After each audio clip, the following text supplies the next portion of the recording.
Tudo da Canção Nova em um só lugar. Canção Nova Play. Boa noite, meus caros amigos e amigas que acompanham a TV Canção Nova. Uma alegria, estamos começando mais um programa Escola da Fé. Graças a Deus, mais um tempo que nós temos para trazer até você um pouco daquilo que está no coração da igreja, aquilo que há 2000 anos o Espírito Santo vem depositando nesse coração da igreja através dos papas, dos santos, dos doutores, dos mártires, enfim, e de todo o povo de Deus, ok? Convido você para rezar comigo, pedindo a Deus que nos dê para esse programa, né, e para você, né, a graça e a bênção de nós aproveitarmos ao máximo para a edificação da nossa fé, para a edificação da igreja, para a salvação das almas e para a glória de Deus. Em nome do Pai, do Filho e do Espírito Santo. Amém. Vinde, Espírito Santo, enchei os corações dos vossos fiéis e acendei neles o fogo do vosso amor. Enviai, Senhor, a cada um de nós o vosso Santo Espírito, e tudo será criado e renovareis a face da terra. Ó Deus, que instruíste os corações dos vossos fiéis com a luz do Espírito Santo, fazei, Senhor, que cada um de nós aprecie retamente todas as coisas segundo esse mesmo Espírito e gozemos sempre da sua consolação. Por Cristo nosso Senhor. Amém. E que a Mãe de Deus, a nossa Mãe, interceda por nós neste momento e nos guie. Ave Maria, cheia de graça, o Senhor é convosco. Bendita sois vós entre as mulheres, e bendito é o fruto do vosso ventre, Jesus. Santa Maria, Mãe de Deus, rogai por nós, pecadores, agora e na hora de nossa morte. Amém. Glória ao Pai, ao Filho e ao Espírito Santo, como era no princípio, agora e sempre. Amém. São José, rogai por nós. Em nome do Pai, do Filho e do Espírito Santo. Amém. Muito bem, é uma alegria me encontrar com você mais uma vez pela TV Canção Nova, e você sabe que a TV Canção Nova precisa da sua ajuda para estar no ar 24 horas. Não é só a TV, é toda a comunidade Canção Nova, a rádio, a TV, a internet, as casas de missão no mundo inteiro, ok? E você pode fazer a sua contribuição, né, pela transferência bancária ou então pelo depósito, né, bancário, né? E você pode usar, inclusive, seu cartão de crédito, se você quiser, se você tem o aplicativo do seu banco, né? Tem a conta da Canção Nova, você pode fazer a transferência pelo celular, né? É uma maneira hoje muito fácil da gente transferir dinheiro para quem a gente precisa transferir, ok? Muito bem, quero mostrar aqui um belo livro, né? A Cura como Expressão da Misericórdia de Deus, né? Esse livro sobre a cura, da doutora Mary Healy, é uma pessoa especial. Eu quero mostrar aqui você a foto dela e ler rapidamente aqui um pouco de quem ela é, né? É professora de Sagrada Escritura no Seminário Maior do Sagrado Coração de Jesus, né? Em Detroit, nos Estados Unidos, palestrante internacional em temas relacionados à Sagrada Escritura, evangelização, cura e vida espiritual. É autora de vários livros, né? E ela lidera a comissão de doutrina do Escritório Internacional de Serviço da Renovação Carismática Católica, que fica lá em Roma, né, junto ao Conselho Pontifício dos Cristãos. Daí, em 2014, né, o Papa Francisco a designou como uma das primeiras mulheres a tomar parte na Comissão Bíblica Pontifícia do Vaticano. Comissão Bíblica Pontifícia do Vaticano. É um livro realmente muito bem embasado. Você pode adquirir aqui pela Canção Nova, tem um telefone que você conhece, o 12 31 86 2600, pode pedir pelo porta a porta, né? Enfim, é fácil de você adquirir se você quiser. Muito bem, vamos começar então a nossa aula, a nossa conversa. Eu quero conversar um pouco hoje sobre a vida dos primeiros cristãos. Este ano eu quero gastar os nossos programas aqui falando um pouco da vida da igreja, da história da igreja, porque tem muita coisa para a gente conhecer da igreja. São 2000 anos. Não tem nenhuma instituição na história da humanidade que tenha 2000 anos. Nenhum império. Todos os impérios desapareceram. Império Romano, Império Turco, Império Otomano, Império, não sei, dos egípcios, dos babilônicos, dos assírios, dos caldeus, tudo passou. A igreja é uma instituição que não passa. Mas nós precisamos conhecer um pouco dessa igreja. Então eu quero estou começando bem dos primórdios, bem do começo. Hoje eu quero conversar um pouco sobre como é que era a vida dos primeiros cristãos, né? Sobretudo até o ano 313, onde os cristãos viveram uma perseguição tremenda em toda a volta, né, do mar Mediterrâneo, que é o Império Romano, né? Vamos conversar um pouco sobre isto hoje. Eu sei que muita gente já sabe, né? Até muita gente, eu acho que já leram esses livros aqui sobre a história da igreja antiga, né? Em que eu narro aqui também todas essas coisas, né? Mas a gente sabe também que esse programa da Escola da Fé atinge pessoas de todas as idades, de todos os níveis culturais. Então eu peço que aqueles que já sabem, paciência, vamos dar uma chance para quem não sabe, tá certo? Bom, a vida dos primeiros cristãos, né? Isso aqui você vê ali um afresco da catacumba de Roma, lá do século II. Você sabe que em Roma tinha muitas catacumbas, né? Eu até trouxe lá de Roma, uma vez, este livro aqui, né? As Catacumbas de Roma, em espanhol, Origem do Cristianismo, né? Você vê aqui, inclusive, uma foto de um desenho, né, das catacumbas. Dizem que não pode fazer imagem. Olha, os nossos mártires faziam imagem, né? Está aqui. Muito bem, mas vamos lá. Pode passar. Eu quero começar com uma citação de Tertuliano de Cartago. Tertuliano era um advogado, um homem fervoroso na fé, né? E morreu lá em 220.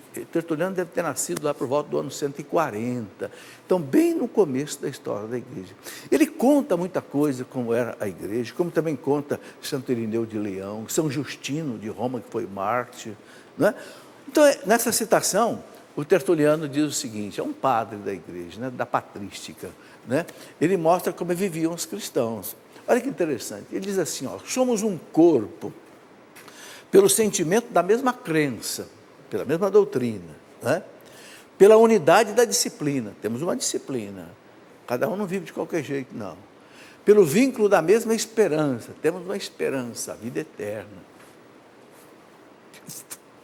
Formamos uma liga e uma congregação para sitiar a Deus com as nossas orações, como um exército em formação cerrada. E compara os cristãos como um exército em torno de Deus, né, caminhando. Pode passar. Rezamos também pelos imperadores. Olha que interessante, rezamos pelos imperadores. E nós estamos aqui no auge da perseguição romana. Tanto assim que Tertuliano escreveu o seu Apologético para o imperador Marco Aurélio, que matava os cristãos nas arenas romanas e etc. Né? Mas olha, rezamos pelos imperadores, olha que interessante, ministros e governantes, pela prosperidade do mundo, pela tranquilidade geral, pelo adiantamento do fim dos tempos. Rezava até para que, né, o final dos tempos chegassem logo, que seria a vitória total da igreja. Né? Vamos lá. Continua o Tertuliano dizendo o seguinte, nós nos reunimos para ler as Sagradas Escrituras. Era outro ponto básico. Veja, eles tinham bem com eles já as Sagradas Escrituras, os Evangelhos já estavam publicados, os livros do Antigo Testamento também, né? Se os acontecimentos do presente nos obrigam a procurar nelas, sejam advertências para o futuro, sejam exemplo do passado. Então, olha que interessante. Examinamos as Escrituras para aprender com as coisas do passado, e olha o que ele diz, para que sejam para nós advertências para o futuro. Interessante, a Escritura ensina você a colher a experiência do passado para viver bem para frente, né? Com estas santas palavras, nutrimos nossa fé. Veja, a Sagrada Escritura sempre foi a base ali, né, da igreja. Levantamos nossa esperança, reformamos nossa confiança e cerramos também nossa disciplina, inculcando os seus preceitos. Então, veja bem o que a Escritura significava já ali no primeiro, segundo século, né? Com elas levantamos nossa esperança, reforçamos nossa confiança, cerramos também nossa disciplina e inculcamos os seus preceitos. É ainda nessas reuniões que se fazem exortações, correções, censuras em nome de Deus.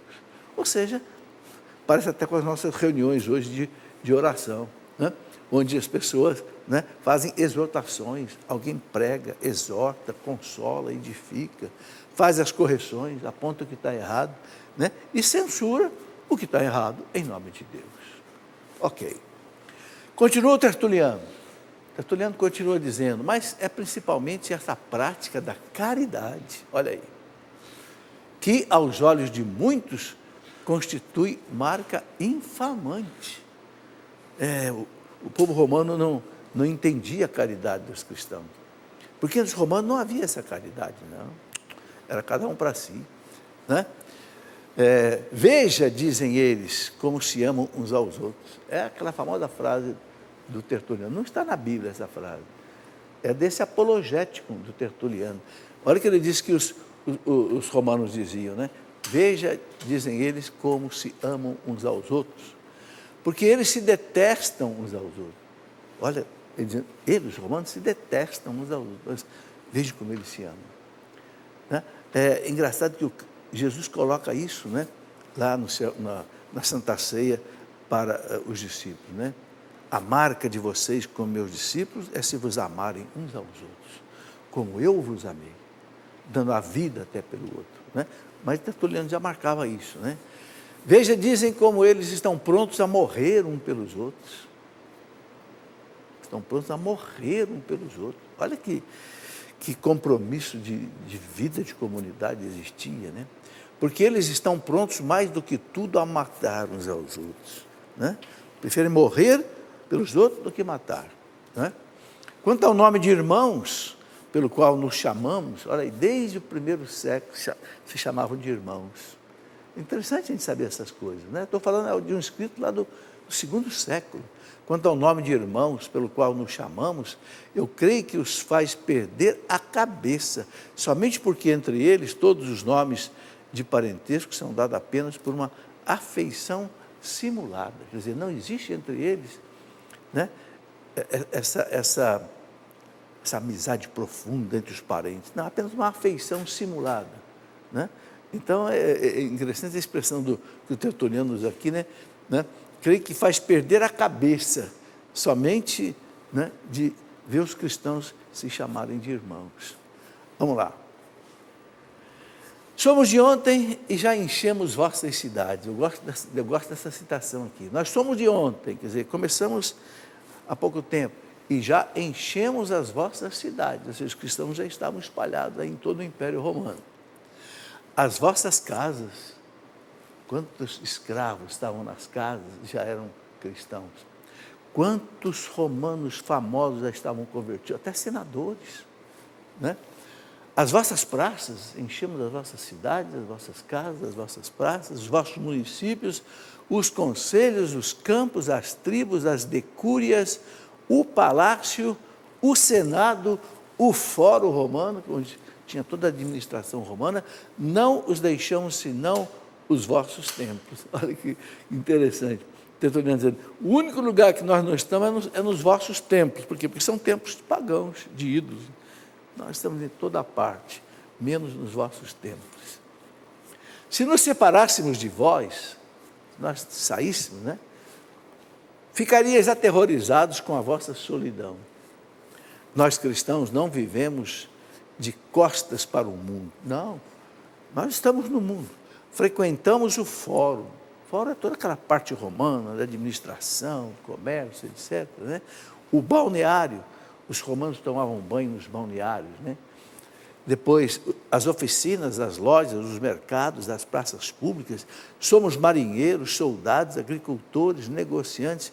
Quer dizer, o que o Tertuliano está mostrando aqui no século II é que o cristianismo já tinha permeado toda a sociedade romana.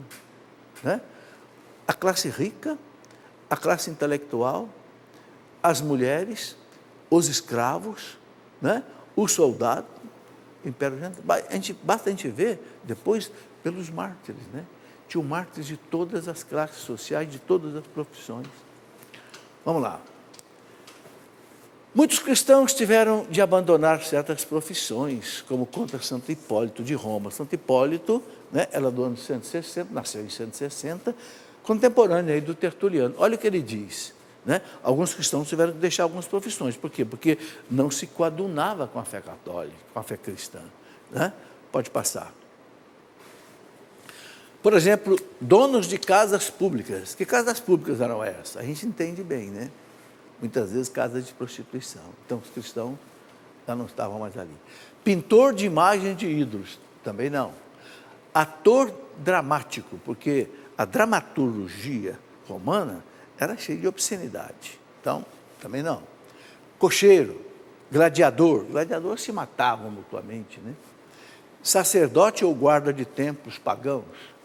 Juiz e governador também não exerciam, por quê? Porque juiz e governador tinham que viver, né, o paganismo, né, queimar incenso aos deuses, etc.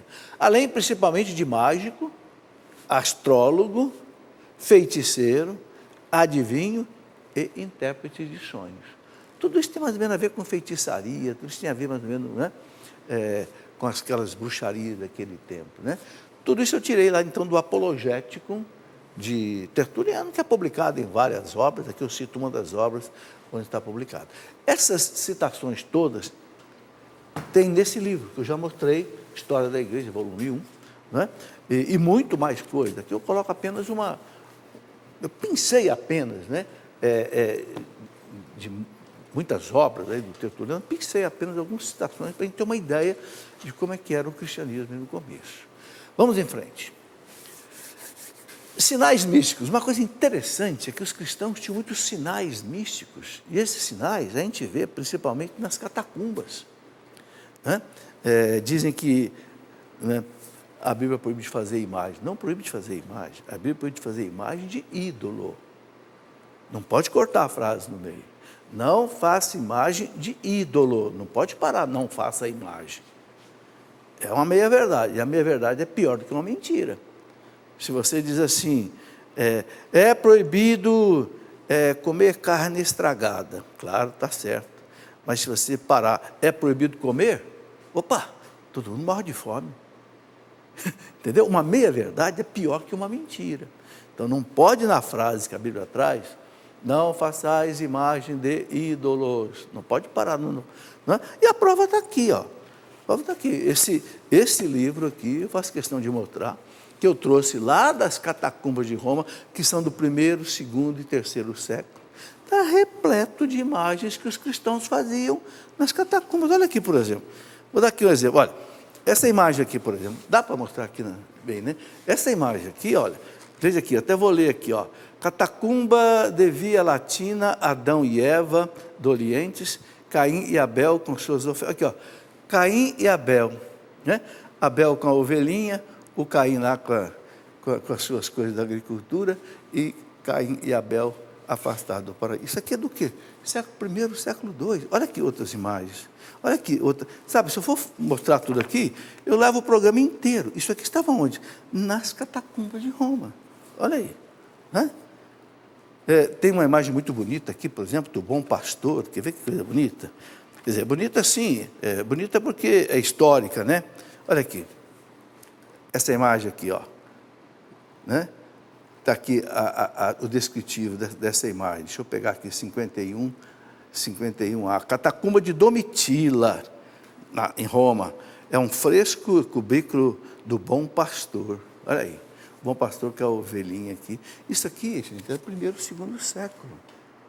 Então, os cristãos, eles tinham muitos símbolos místicos, por exemplo, o peixe, né? Deixa eu ver se eu acho aqui um desses símbolos mais marcantes. Eu era o bom pastor, aqui outra imagem do bom pastor aqui também, né? De uma outra cena, uma cena aqui do ágape que eles realizavam, né?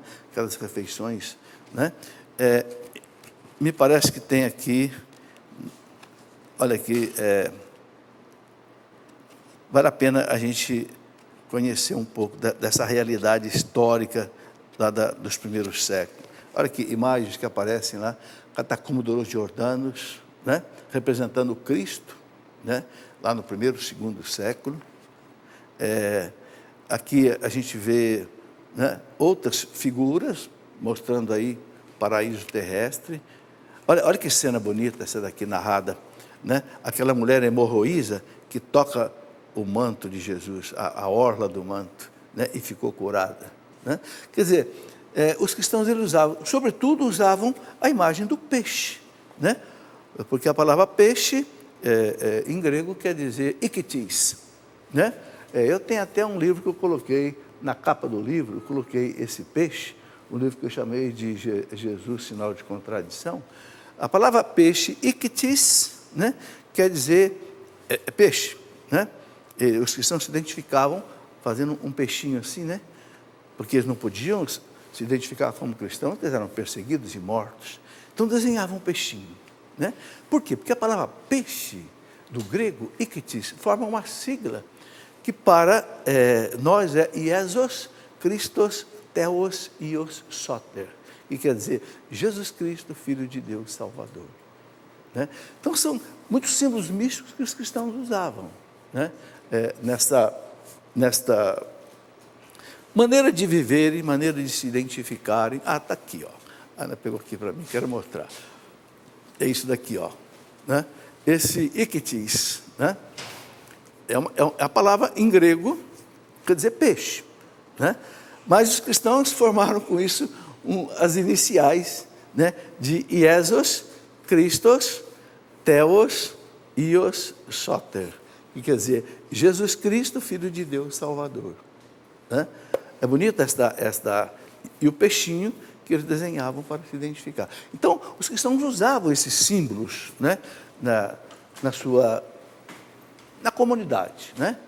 Então, está aí. Olha, a âncora era um símbolo, o navio, porque a arca de Noé, a barca de Pedro, né? O bom pastor, o cordeiro com uma cruz, com o tal, né? O peixe, palavra aqui em grego, ictis, e que as iniciais estão aí, Jesus Christos Theos, Ios Soter, Jesus Cristo, Filho de Deus, Salvador. Né? Está aí. Pode passar? Bom, era um tempo que o cristianismo entrou em Roma e Roma estava em decadência. Né? Por que Roma começou a entrar em decadência a partir aí dos anos primeiro século, segundo século, terceiro século? Porque vocês sabem que Roma foi dominando todos os povos em volta do Mediterrâneo, né? Na parte setentrional e na parte meridional, né? E cada povo que Roma dominava, e eram muitos povos pequenos antigamente, Roma trazia o povo escravo para Roma, para trabalhar como escravos, né? Mas os romanos, com isso, a expansão foi ficando difícil, porque os bárbaros começaram a pressionar o império, sobretudo a partir da Germânia, da Alemanha. Né? Os ostrogodos, visigodos, alamanos, suevos, burgúndios, também celtas do norte, e Roma começou a ter dificuldade para se expandir. Consequência disso é que o império começou a ter dificuldade para pagar os soldados, a inflação aumentou, enfim, Roma começou a entrar numa decadência econômica, uma decadência moral, e o cristianismo exatamente está aí dentro desta realidade. É importante entender isso. Né? Quando Roma desabou, de vez na mão dos bárbaros, lá no ano 476, quem segurou a civilização foi a Igreja Católica, porque não sobrou mais nada. Os bárbaros, que dominaram o império, vindo do norte, do sul, do leste e do oeste, derrubaram o último imperador, Rômulo Romano, no ano 476, e transformaram todo aquele império, que é o maior império que a história da humanidade já conheceu até hoje, transformou num mosaico de povos bárbaros, brigando entre eles também, disputando os despojos romanos. A igreja, que até o ano 476 já tinha tido pelo menos 50 papas, a igreja sustentou a civilização. Mas vamos lá. Alta inflação era um problema, infanticídio, eles matavam as crianças que nasciam defeituosas, jogavam nos abismos, né? Praticava-se o aborto, as lutas dos gladiadores, né? Eutanásia de velhos, os velhos eram abandonados para morrer, a míngua, imoralidades conjugais, né? Como diz o Daniel Ruppes, uma citação do famoso Daniel Ruppes, maior historiador da igreja, né? No volume 1, na página 129, Daniel Ruppes diz assim: um povo está muito doente quando, para viver honestamente e ter filhos, necessita de prêmios ou de regulamentos. Por que ele coloca isso? Porque o império estava diminuindo a população, assim, muito, por causa dos fatores todos. Consequência disso, não tinha mais jovens para os exércitos. Os romanos começaram a contratar mercenários e muitas vezes esses mercenários eram descendentes dos bárbaros que circundavam o império. Isso foi crescendo até o dia que tomaram o império. Vamos lá. Um escritor romano daquele tempo, um historiador romano daquele tempo, Tito Livio, que nasceu em 59 a.C. e morreu em 19 depois de Cristo, Tito Livio disse isso. Chegamos a um ponto em que já não podemos suportar nem os nossos vícios e nem os remédios que o poderiam curar. Ou seja, um típico historiador romano daquele momento dizendo, nós chegamos num ponto que nós não aguentamos mais os nossos vícios e nem os remédios que poderiam curá-los.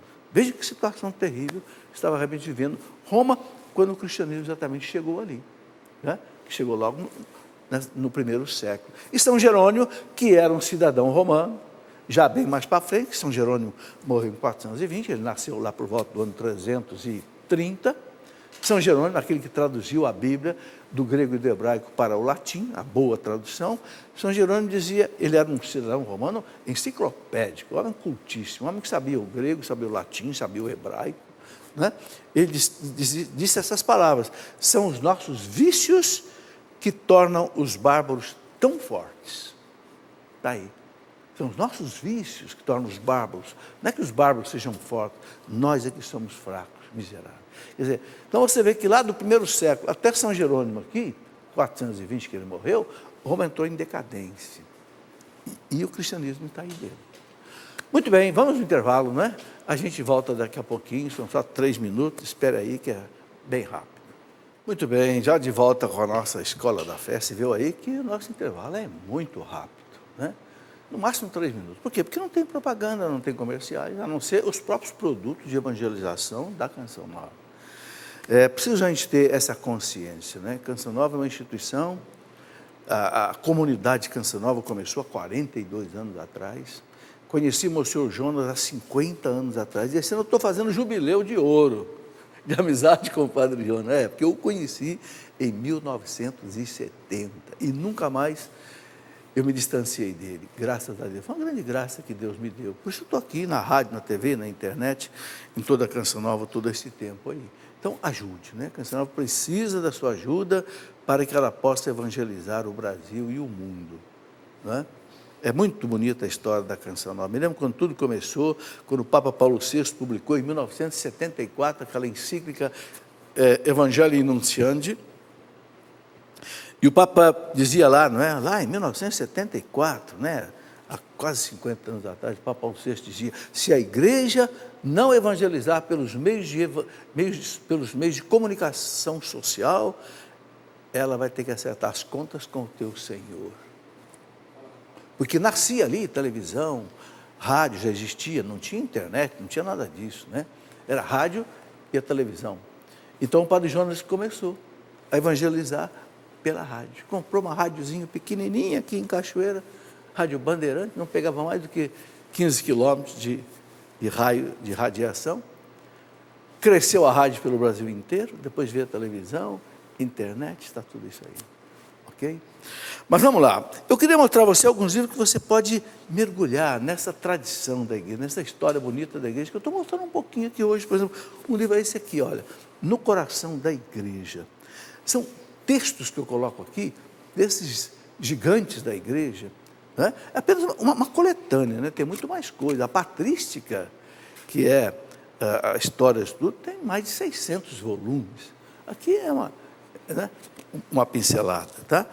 Você pode também mergulhar um pouco nisso, nesse livro que eu escrevi, que eu chamei de A Minha Igreja, né? E também pode conhecer um pouco dessa história toda na vida dos apóstolos, né? Os 12 apóstolos, a história de cada um dos 12 apóstolos ajuda também a gente a entender essas coisas. E mais detalhadamente no livro que eu já mostrei aqui, a História da Igreja, né? Esses 3 livros, né, que é a Idade Antiga, a Idade Média e a Idade Contemporânea, esses 3 volumes eu escrevi porque, interessante, né? O bispo da minha diocese, Dom Benedito Beni, hoje é bispo emérito, na época ele pediu que eu desse aula de História da Igreja aqui no seminário da Canção Nova, né?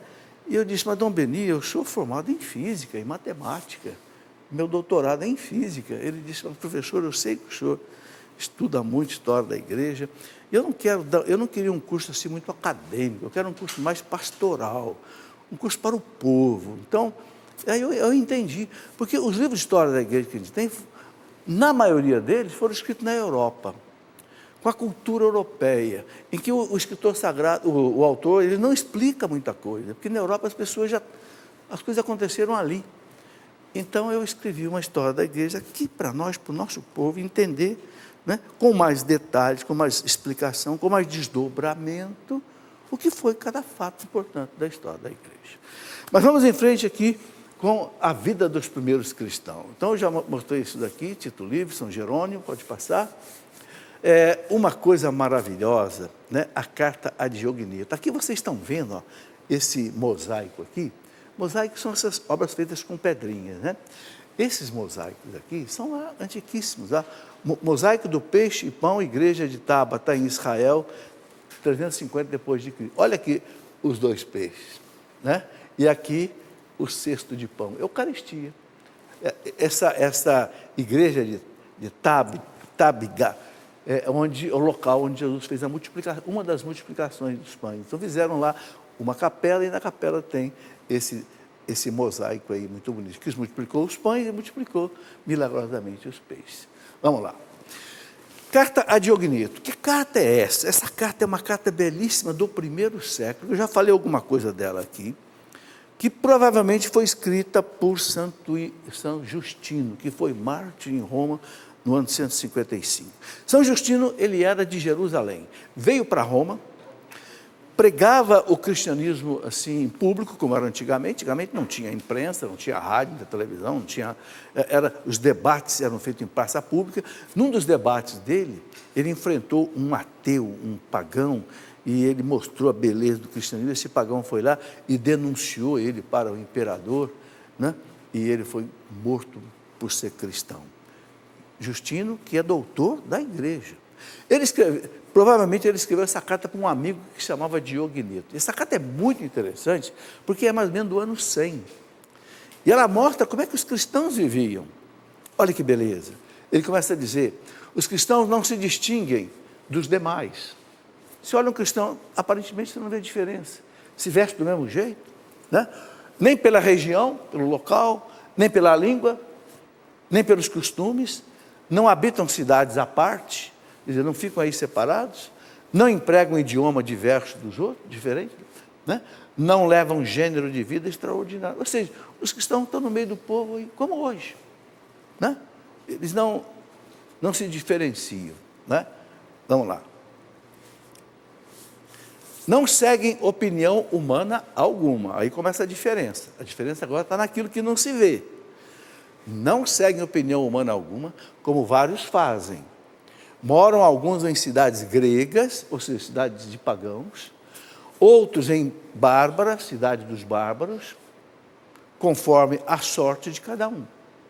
Seguem os costumes locais, conforme o vestuário, a alimentação, ao restante estilo de viver, apresentando um estado de vida político admirável e, sem dúvida, paradoxal. Moram na mesma pátria, mas como peregrinos. Então, moram na mesma pátria, mas como peregrinos. Sabem que, né, o céu é a pátria definitiva. Interessante, uma carta do primeiro século, né? Final do primeiro século. Enquanto cidadãos, de tudo participam. Lógico, daquilo que é lícito, né? Aquilo que não é imoral. De tudo participam. Porém, tudo suportam como estrangeiros. Quer dizer, como se nós não fôssemos daqui. Toda terra estranha é pátria para eles. Toda terra estranha é pátria para eles. E toda pátria é uma terra estranha. Ou seja, não somos desse mundo. Já era essa mentalidade bem clara, né? Casam-se como todos os homens e como todos procriam, mas não rejeitam os filhos. Olha aí. Por quê? Porque os cristãos, como eu disse, muitas vezes rejeitavam os filhos, pelo aborto, pelo infanticídio. Não rejeitam os filhos. A mesa é comum, não o leito. Ou seja, na mesa você senta com todo mundo, no leito não. A castidade é sagrada, né? Estão na carne, mas não vivem segundo a carne. Estão na carne, mas não vivem segundo a carne. Se a vida deles decorre na terra, a cidadania, contudo, está nos céus. A vida é aqui na terra, mas a cidadania, somos aquilo que São Paulo fala, né, na carta aos Filipenses 3:20. Nós somos cidadãos do céu. Obedecem às leis estabelecidas. A gente vê isso na carta aos Romanos, São Paulo fala, na carta a Tito, São Paulo fala, né? Todavia superam-nas pela vida, amam a todos e por todos são perseguidos. Amam a todos e por todos são perseguidos. É aquilo que Jesus disse no Sermão da Montanha, né? Amai os vossos inimigos. Por todos somos perseguidos, mas amamos a todos. Interessante, né? Como é que talvez São Justino, alguém, espelhou com clareza como é que os cristãos de fato viviam no primeiro século, né? O que mais? Desconhecidos são condenados. Condenados por pessoas que desconhecem, não sabem o que a gente vive. São mortos e com isso se vivificam, ressuscitam, né? Pobres enriquecem a muitos. Tudo lhes falta e tem abundância de tudo. Falta tudo, mas tem abundância de tudo. Tem a fé.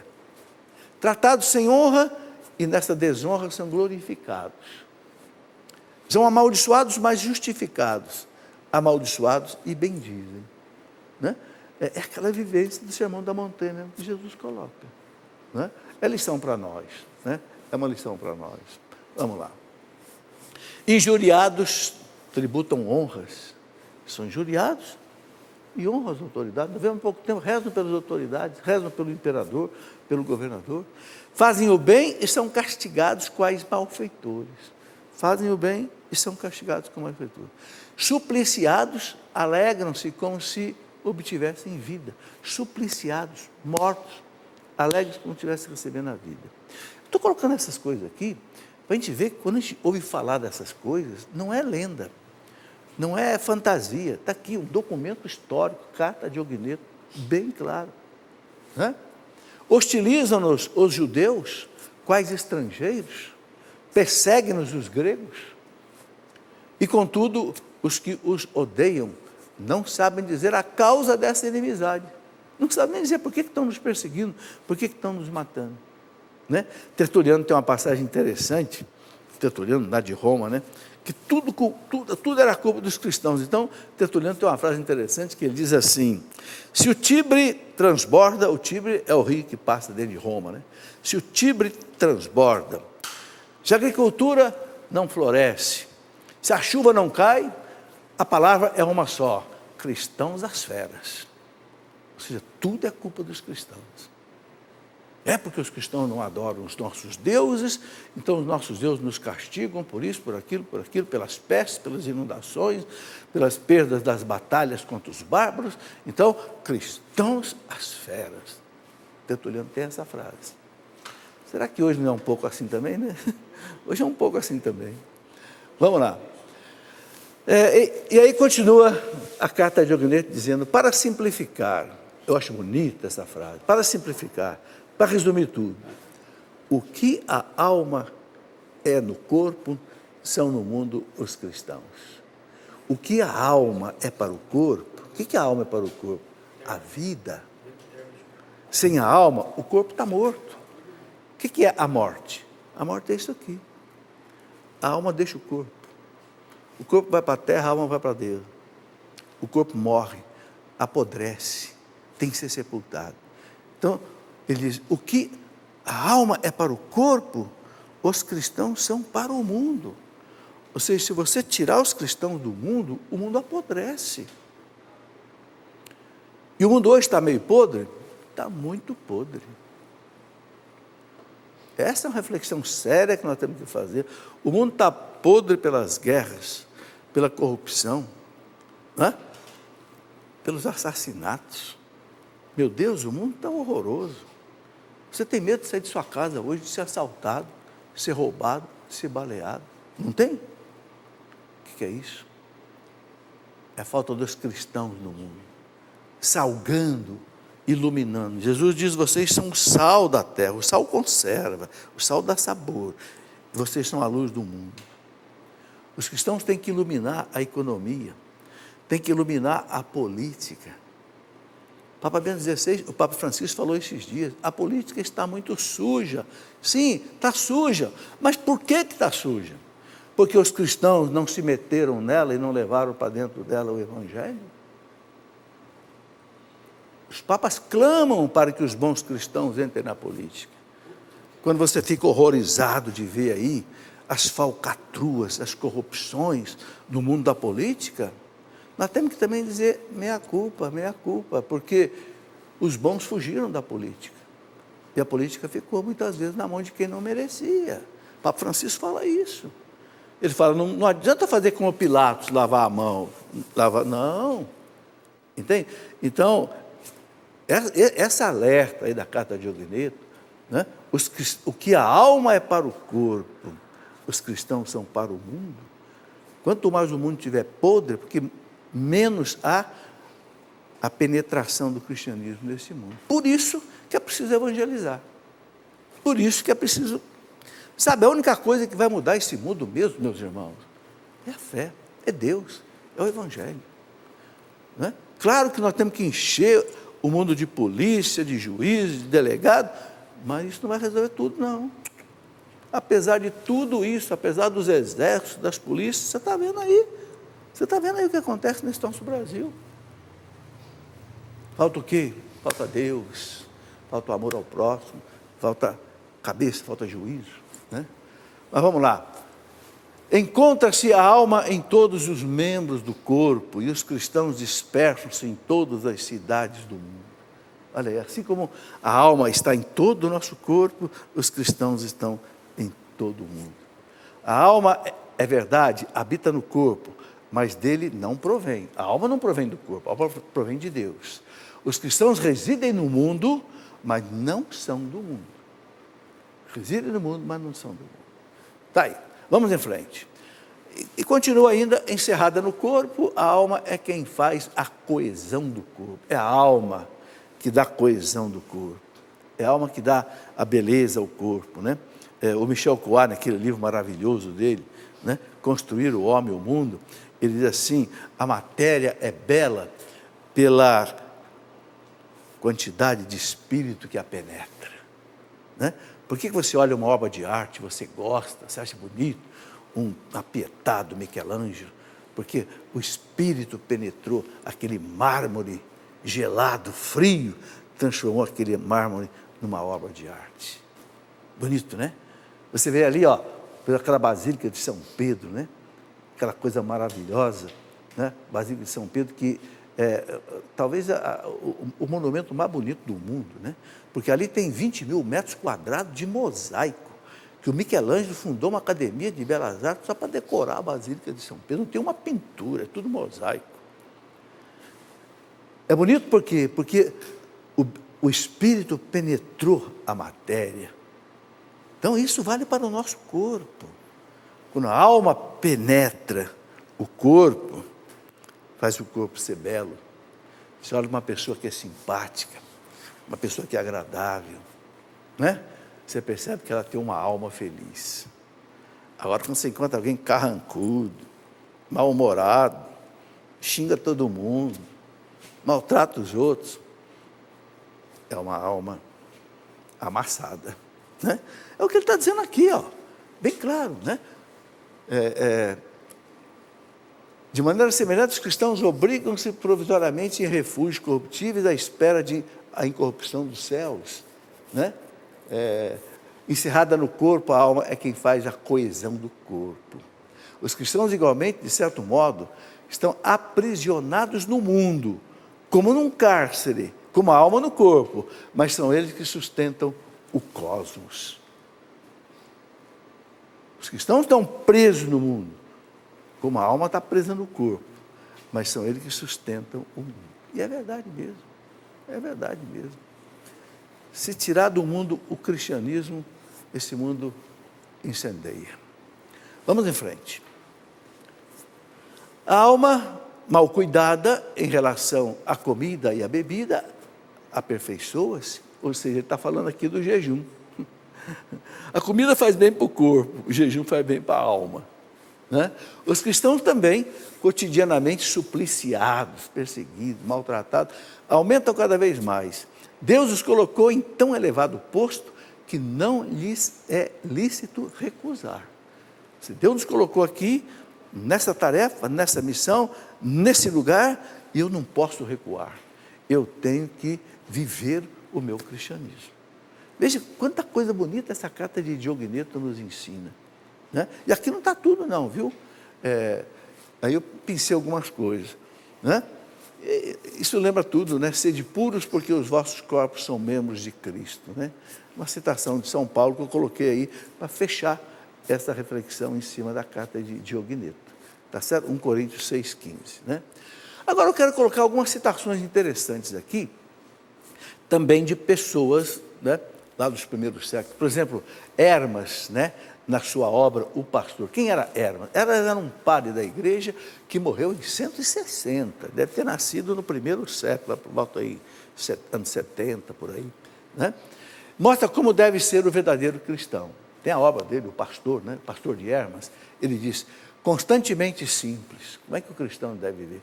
Constantemente simples, feliz, sem azedume no trato mútuo. É o que eu falei.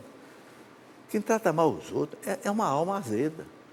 Sem azedume no trato mútuo, cheio de compaixão para com todos e repleto de uma candura infantil. A meiguice, a mansidão, a paciência. Veja, um escritor do primeiro século, Hermas, né? Vamos lá, vamos em frente. Uma palavra deles sobre o casamento e a virgindade.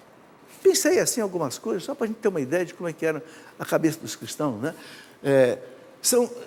São sumamente valorizados o casamento e a virgindade. Tertuliano, que eu já citei aqui, ele dizia: mostremos a felicidade do casamento, que a igreja recebe, que a oblação confirma, que a bênção sela, que os anjos reconhecem e que o Pai ratifica. Olha aí, os anjos reconhecem o casamento, o Pai ratifica. Aí foi surgindo o sacramento do matrimônio. A gente foi entendendo cada vez mais a beleza, né? Mas veja, uma palavra lá do segundo século, colocando o valor, né, do casamento. São Cipriano de Cartago, que foi mártir no ano 258, lá na região do Egito, né, no norte da África, chama as virgens de a coroa da igreja. Então, a valorização da virgindade já no primeiro século, a coroa da igreja. E Orígenes de Alexandria, também padre da igreja, né, morreu lá em 254, falando das virgens, ele diz o seguinte: um corpo imaculado, eis a hóstia viva, agradável ao Senhor. Estão vendo que coisa bonita? Quando no primeiro e segundo século, a igreja valorizava a beleza do casamento e a beleza da virgindade. As duas coisas importantes, né? Por isso que eu fui colocando essas coisas aí. Pode passar? A norma da fé. Olha aqui essa foto bonita aqui, que é uma dos desenhos, provavelmente aí de uma catacumba, né? Olha aí o peixe, fácil de desenhar, né? Qualquer pessoa consegue desenhar isso. Põe um tracinho aqui, uma bolinha ali, você sabe que é um peixe, né? E aqui está o ictis, né? Escrito aqui em grego. A norma da fé. Eles falam de uma norma da fé. Pode passar. Esta doutrina está de acordo com o que ensinaram os apóstolos? Por exemplo, se havia alguma dúvida, alguma heresia, alguma discussão, qual era o critério para chegar na verdade? Esta doutrina está de acordo com o que ensinaram os apóstolos? Sim ou não? Sim, os apóstolos ensinavam isso, é certo. Se não é, esquece. Está em conformidade com o que ensina a igreja de Roma, onde foram martirizados Pedro e Paulo? Olha os critérios da fé, né? Que quem cita isso aqui é Santo Irineu, né? Do século II. Pode passar. Vocês estão vendo que está tudo entre aspas, né? Santo Irineu, ele ainda disse: com efeito, a igreja espalhada pelo mundo inteiro, até os confins da terra, recebeu dos apóstolos e seus discípulos, a fé em um só Deus. Então, na obra dele, há diversos hereges contra as heresias, o livro 1, página 62. É da editora Paulo, da Patrística, né, o livro de Santo Irineu. Santo Irineu é do século II. Ele diz: tendo, portanto, recebido esta pregação e esta fé, a igreja mesmo espalhada por todo o mundo, aguarda com cuidado como se morasse numa só casa. E crê do mesmo modo como se possuísse uma só alma e um só coração. Unanimemente as prega, ensina e entrega como se possuísse uma só boca. Ele está falando da unidade da igreja. Né? Tá aí, pode passar? Assim, embora pelo mundo sejam diferentes as línguas, o conteúdo da tradição é um só e idêntico, a famosa tradição da igreja. Né? As igrejas fundadas na Germânia, Alemanha, não creem e não ensinam de modo diferente. Nem os da Ibéria, Espanha, né? Nem os dos celtas, nem dos Oriente, nem do Egito, nem da Líbia, nem estabelecida no centro do mundo, Roma, sendo a fé uma só e mesma, nem aquele que pode dizer muito sobre ela a amplia, e nem aquele que pode falar menos a diminui. Olha que beleza, né? A unanimidade da doutrina. Né? Ok, está lá no livro de Santo Irineu, né? Vale a pena ler, Contra as Heresias. Né? O que mais? Tem mais aí?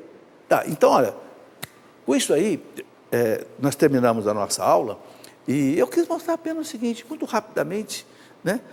A beleza da história da igreja bem no começo, né?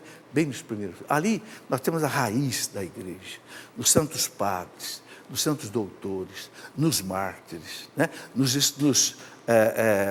apologistas, né? Aqueles homens que ouviram os apóstolos, né? Que legaram para nós tudo hoje que nós vivemos. É muito importante isso, sabe? Para que a gente tenha uma fé sólida, robusta, uma fé que não balança de jeito nenhum. Tá bem? Muito bom. Eu quero convidar, então, os nossos amigos sacerdotes, diáconos, que nos deem aí a sua bênção, né? Para que a gente possa receber de Deus a sua graça, a sua bênção nesse dia de hoje. Coloque a sua intenção. Você pode receber a bênção à distância, porque a bênção é sacramental. Agora, é preciso que a gente tenha fé. Sacramental, você tem que ter a fé para que haja validade, a eficácia, né? A nossa proteção está no nome do Senhor, que fez o céu e fez a terra. Que desça sobre todos nós essa bênção sacerdotal, diaconal, pela intercessão de Nossa Senhora Aparecida, a Rainha Padroeira do Brasil. Em nome do Pai e do Filho e do Espírito Santo. Amém.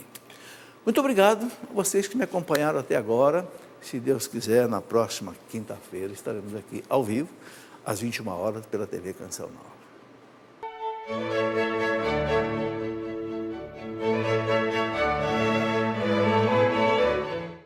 Tudo da Canção Nova em um só lugar. Canção Nova Play.